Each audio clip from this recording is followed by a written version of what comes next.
Students, last time हम लोगों ने एरोबिक रेस्पिरेशन पूरी तरह से देख लिया था। अभी नेक्स्ट टॉपिक है हम लोगों का अनएरोबिक रेस्पिरेशन। जैसा कि हम लोगों ने देखा था कि एरोबिक रेस्पिरेशन के अंदर ऑक्सीजन प्रेजेंट होता है, तो अनएरोबिक रेस्पिरेशन के अंदर एब्सेंस रहेगा, एब्सेंस ऑफ ऑक्सीजन। ओके, तो यहाँ पर जो लिविंग ऑर्गेनिजम्स होते हैं वो ऑक्सीजन के एब्सेंस के अंदर वो क्या करते हैं, रेस्पिरेशन करते हैं। अभी वो कौन से लिविंग ऑर्गेनिजम्स होंगे, जैसे कि बैक्टीरियाज। कौन होते हैं वो, बैक्टीरियाज। ओके, बैक्टीरियाज होंगे, सब माइक्रो ऑर्गेनिज्म जो है ना अनएरोबिक रेस्पिरेशन करते। अब वो अनएरोबिक रेस्पिरेशन क्यों करते हैं, बिकॉज उनकी जो है ना बॉडी होती है, बॉडी स्ट्रक्चर होता है वो पहले से स्मॉल होता है, और उनके जो फंक्शंस वगैरह रहेंगे वो फंक्शंस वगैरह करने के लिए उनको ज़्यादा एनर्जी की ज़रूरत पड़ती नहीं है। इसके वजह से वो अनएरोबिक रेस्पिरेशन करते हैं और लो अमाउंट ऑफ एनर्जी का यूज़ करते ओके, तो लो amount of energy anaerobic respiration के अंदर निकलती है। जैसे कि हम लोगों ने देखा था 2 ATPs ओनली यहाँ पे फॉर्म होते हैं। अगर हम लोग देखेंगे स्टेप्स इसके, तो स्टेप्स 2 होते हैं। एक होती है ग्लाइकोलिसिस और सेकेंड होती है फर्मेंटेशन।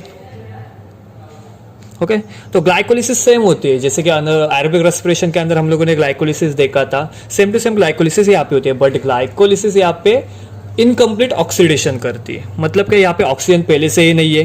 तो यहाँ पे जब ऑक्सीडेशन होगा, ऑक्सीडेशन स्टेट में जब ग्लाइकोलिसिस सब प्रोसेस होगी, तब ऑक्सीडेशन यहाँ पे इनकम्प्लीट होगा। मतलब ग्लाइकोलिसिस के अंदर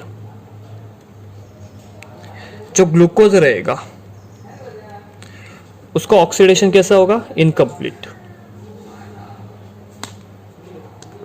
incomplete oxidation. Okay, incomplete oxidation के अंदर होता क्या है, तो ये ग्लूकोज कन्वर्ट हो जाएगा पायरुविक एसिड में या फिर पायरुवेट में, इसका ही दूसरा नाम है। पायरुविक एसिड में कन्वर्ट हो गया। पायरुविक एसिड के अंदर कन्वर्ट होने के बाद वो एसिडाइल कोएंजाइम के अंदर कन्वर्ट होता नहीं है, तो पायरुविक एसिड के अंदर, और यहाँ पे हम लोग को 2 ATPs फॉर्म होते हैं, और यही ATPs माइक्रो ऑर्गेनिजम्स यूज करते हैं एज अ एनर्जी। ओके, तो यहाँ पे ग्लूकोज के अंदर पायरुविक एसिड कन्वर्ट हुआ, सॉरी ग्लूकोज का पायरुविक एसिड में कन्वर्ट हुआ, एक ग्लाइकोलिसिस का इतना स्टेप्स आता है। देन स्टेप्स है फर्मेंटेशन। फर्मेंटेशन के अंदर होता क्या है, जो पायरुविक एसिड रहेगा उसका कन्वर्जन होता है। कन्वर्जन किस में होगा, अल्कोहल्स के अंदर या फिर सम ऑर्गेनिक एसिड्स के अंदर। अभी पायरुविक एसिड का कन्वर्जन हुआ अल्कोहल के अंदर या फिर ऑर्गेनिक एसिड्स के अंदर। अभी इसका कन्वर्जन करने के लिए हम लोग सम एंजाइम्स का यूज करते हैं, तो यहाँ पे सम एंजाइम्स का यूज होता है। ओके, तो फर्मेंटेशन को हम लोग डिफाइन कैसे करेंगे, the pyruvic acid are converted into alcohols and organic acid with the help of some enzymes are known as fermentation. Okay, समझा?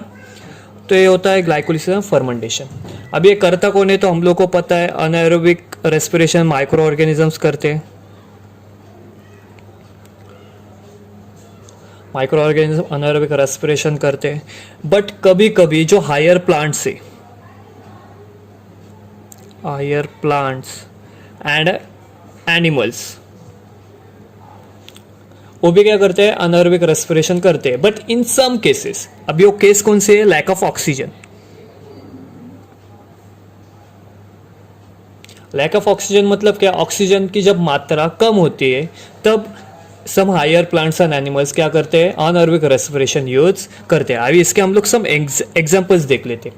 एग्जांपल्स देखेंगे तो जब सीड होता है, जो प्लांट का सीड होता है, वो जब जर्मिनेट होने लगेगा, जर्मिनेट होने लगेगा। जर्मिनेट मतलब क्या, हम लोग सीड कहाँ पे डालते हैं प्लांट्स आने के लिए, तो हम लोग सॉइल के अंदर डालते हैं। तो सॉइल के अंदर जब वो सबमर्ज रहेगा या फिर सम वाटर के अंदर वो सबमर्ज रहेगा, तब वहाँ पे लैक ऑफ ऑक्सीजन होता है। इसके वजह से वो अनएरोबिक रेस्पिरेशन करता है और वहाँ पे लो अमाउंट ऑफ एनर्जी यूज करके खुद को बढ़ाता है। सेकेंड एग्जाम्पल अगर हम लोग ह्यूमंस का लेंगे, तो हम लोग एक्सरसाइज करते हैं। ह्यूमंस जब एक्सरसाइज करते हैं तब ह्यूमंस के जो मसल सेल्स होते हैं वहां पे लैक ऑफ ऑक्सीजन हो जाता है, और उसके वजह से वो भी अनएरोबिक रेस्पिरेशन करते। AR मतलब अनएरोबिक रेस्पिरेशन। अभी अनएरोबिक रेस्पिरेशन के अंदर यहाँ पे हम लोग देखा था सम ऑर्गेनिक एसिड्स या फिर अल्कोहल कुछ तो निकलते, तो मसल सेल्स के अंदर लैक्टिक एसिड प्रोड्यूस होता है। मसल सेल्स के अंदर लैक्टिक एसिड प्रोड्यूस होता है और इसी लैक्टिक एसिड की वजह से हम लोग को टायर्डनेस फील होता है। हम लोग को क्या फील होता है? टायर्डनेस फील हो जाता है। ओके, इतना समझा। अभी नेक्स्ट हम लोग देखेंगे अनारोबिक रेस्पिरेशन का फ्लो चार्ट, और ये भी इंपॉर्टेंट है।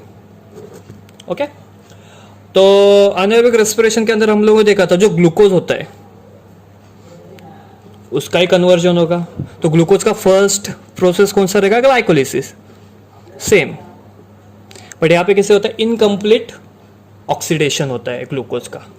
तो इनकम्प्लीट ऑक्सीडेशन होने के बाद ग्लूकोज का कन्वर्जन किस में होगा? पायरुविक एसिड के अंदर। एसिटाइल कोएंजाइम के अंदर कन्वर्ट होगा ही नहीं, देन हो जाएगा फर्मेंटेशन के अंदर। क्या करेगा वो?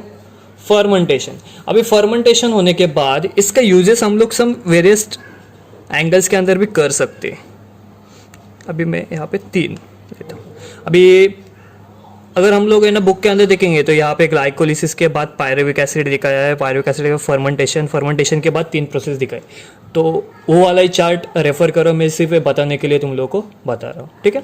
तो ये जो चार्ट जब तुम लोग पढ़ोगे तब बुक के अंदर रेफर एक बार कर लेना। तो फर्मेंटेशन 3 टाइप्स में हम लोग करेंगे। तो फर्मेंटेशन के अंदर अल्कोहल्स भी निकलते हैं, और वो अल्कोहल निकालने के लिए हम लोग यूज करते हैं ईस्ट का, जो एक फंगस है। ओके, ये भी एक माइक्रो ऑर्गेनिज्म है। अब यहाँ पे कौन सा अल्कोहल निकलता है? इथेनॉल।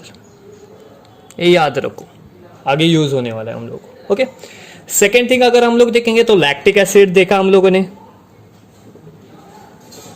लैक्टिक एसिड कहाँ पे निकलता है? तो मसल सेल्स के अंदर, मसल्स के अंदर, या फिर इराइथ्रोसाइट्स। अब ये नया वर्ड सुना, इराइथ्रोसाइट्स मतलब क्या? सिंपल है, इराइथ्रोसाइट्स मतलब आरबीसीज, रेड ब्लड कार्पसेल्स। ओके, अभी इसका यूज सब माइक्रो ऑर्गेनिजम्स का यूज हम लोग with the help of fermentation various products बनाने के लिए भी यूज करते हैं। तो हम लोग यहाँ पे प्रोडक्ट्स बनाएंगे। अभी वो प्रोडक्ट कौन कौन से रहेंगे? तो एग्जाम्पल ले लेते हैं विनेगर का।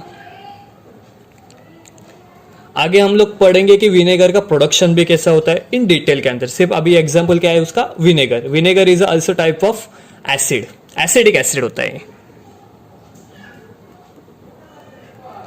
एंड सेकेंड हम लोग को विटामिन दिए। ओके, अभी इसका हम लोग बनाएंगे कैसे? तो with the help of microbes और माइक्रो ऑर्गेनिजम्स। ओके, तो इतना चार्ट अच्छे से याद रखो। ये था हम लोग का अनारोबिक रेस्पिरेशन। ओके।